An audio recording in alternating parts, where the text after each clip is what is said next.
അസ്സലാമു അലൈക്കും. വിശുദ്ധമായ ഷഹബാൻ മാസത്തിലെ ഏറ്റവും കൂടുതൽ ഓതേണ്ടത് ഖുർആനാണ്.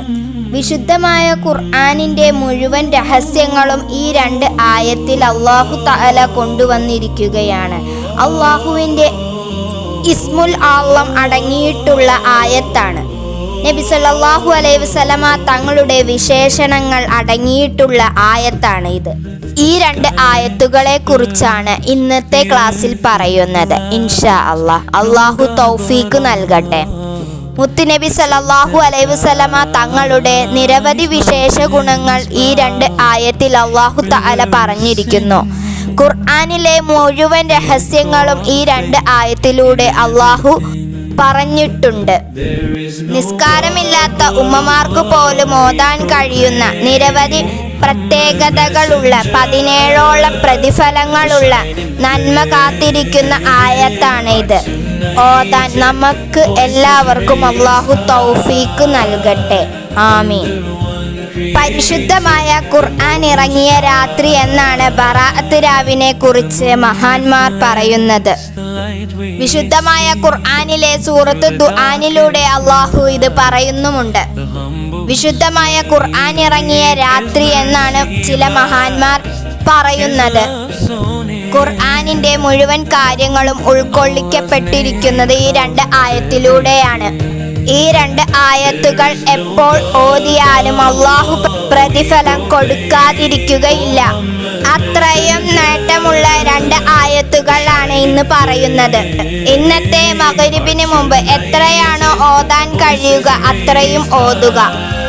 രാവിലെയും വൈകിട്ടും നിസ്കാരങ്ങൾക്ക് ശേഷം 7 തവണ ഈ ആയത്തുകൾ ഒരു മനുഷ്യൻ ഓതിയാൽ അവനെ വെറുക്കപ്പെട്ടതൊന്നും അവൻ്റെ ജീവിതത്തിൽ ഉണ്ടാവുകയില്ല. അല്ലാഹു തആല അതിന് കാവൽ കൊടുക്കുന്നതാണ്. കടം വന്നു ചേരുകയില്ല, ശത്രുക്കളുടെ ഉപദ്രവം വന്നു ചേരുകയില്ല, അപകടങ്ങളിൽ നിന്ന് അല്ലാഹു കാത്തു രക്ഷിക്കും. ഇങ്ങനെയുള്ള മുഴുവൻ കാര്യങ്ങളും അകന്നു നീങ്ങും. നമ്മൾ ഒരു യാത്ര പോകാൻ ഉദ്ദേശിച്ചാൽ യാത്ര പോകുന്നതിന് മുൻപ് ഈ രണ്ട് ആയത്ത് ഓതിയിട്ടിറങ്ങിയാൽ അപകടങ്ങളെ തൊട്ട് അല്ലാഹു വലിയ കാവൽ തന്നെ നൽകുന്നതാണ്. അല്ലാഹുവിൻ്റെ ഖളായിൽ നീ മരണപ്പെടാൻ ഉദ്ദേശമുണ്ടെങ്കിൽ അല്ലാഹു നിനക്ക് ശുഹദാഇൻ്റെ കൂലിയാണ് കിട്ടുക. വെള്ളിയാഴ്ച ദിവസം ഈ രണ്ട് ആയത്തുകൾ ഓതിയാൽ കണ്ണേറ് സിഹർ നിന്നെ ഏൽക്കുകയില്ല. ദുആ ചെയ്യുമ്പോൾ ഈ രണ്ട് ആയത്തുകൾ നീ ചൊല്ലിയാൽ നിന്റെ ദുആക്ക് ഉത്തരമുണ്ടെന്ന് നബി സല്ലല്ലാഹു അലൈഹി വസല്ലമ തങ്ങൾ പറഞ്ഞിട്ടുണ്ട്. ഇത് ഓതുമ്പോൾ അല്ലാഹുമായുള്ള ബന്ധം കൂടുതൽ ഉണ്ടാകും. ആവശ്യ പൂർത്തീകരണത്തിന് പറ്റിയ ആയത്താണിത്. സുബഹി നിസ്കരിച്ചതിനു ശേഷം ഈ രണ്ട് ആയത്ത് പതിവാക്കിയാൽ മരണസമയത്ത് നിന്റെ സ്വർഗത്തിലെ ഇരിപ്പിടം കണ്ടു നീ മരിക്കുകയുള്ളൂ.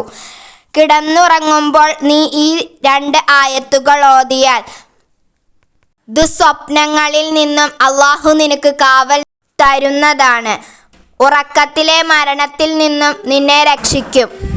മുത്തുനബി സല്ലല്ലാഹു അലൈഹി വസല്ലമ തങ്ങളുടെ ശഫാഅത്ത് ഈ രണ്ട് ആയത്ത് ഓതിയാൽ കിട്ടും. ഏതാണ് ആ ആയത്തെന്ന് നോക്കാം. സൂറത്ത് തൗബയിലെ അവസാന രണ്ട് ആയത്ത് ലഖദ് ജാഅക്കും എന്ന് തുടങ്ങുന്നത്. എല്ലാവരും കാണാതെ പഠിക്കുക, ജീവിതത്തിൽ പകർത്തുക. അല്ലാഹു തൗഫീക്ക് നൽകട്ടെ. ഈ ആയത്ത് ഓതുമ്പോൾ ബിസ്മി ചൊല്ലേണ്ട ആവശ്യമില്ല, അഊദ് ഓതിയാൽ മതി. ഈ ആയത്ത് ഒന്ന് ഓതാം.